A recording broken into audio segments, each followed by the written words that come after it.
All right, welcome to Module 2. You survived Module 1. So, if you're watching the news, there are many things happening that pertain to historical events. One most notably in recent weeks is the Supreme Court of the United States saying the former presidents, Trump, have immunity. So that's really interesting. And instantly I think of Nixon. Nixon's case never got that far with Watergate because President Ford pardoned Nixon for everything, anything he may have done. It was a blanket pardon, not just, we know these things happen, but everything. He's pardoned. So it didn't go to the Supreme Court, but that's a historical event that's tying to a current event. And it's interesting, and it will be interesting to see how it played out. A lot of people at the time of Watergate thought that one of the unintended consequences would be transparency by our government. A lot of people argue that's not how it went. So it's interesting. All right. So Module 2 is all about your topic approval. I cannot wait to see what you've picked. If you are not sure about your topic that you're thinking of picking, please reach out to me.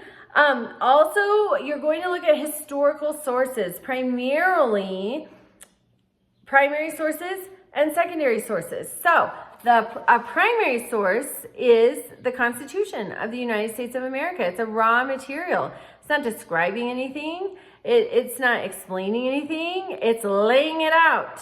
It's brand new. It's unlike anything of its time. But this, commentaries on the Constitution of the United States, would be a secondary source. It is describing and explaining a primary source.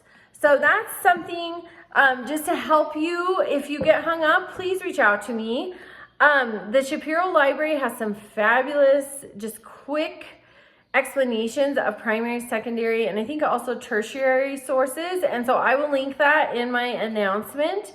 But be thinking about primary sources, pictures from that time, tools. You know, think of archaeologists when they unearth a spoon. It's a big deal. That's a primary source. It tells a story about that time. Clothing, letters, diaries are huge. And I always think I have a few of mine I want to burn, but they're primary sources. These are raw materials. Remember to use the SIFT method for your sources. Review the Module 2 guide. Review the resources. They're fabulous. Participate in the optional discussion and submit your project proposal by Sunday.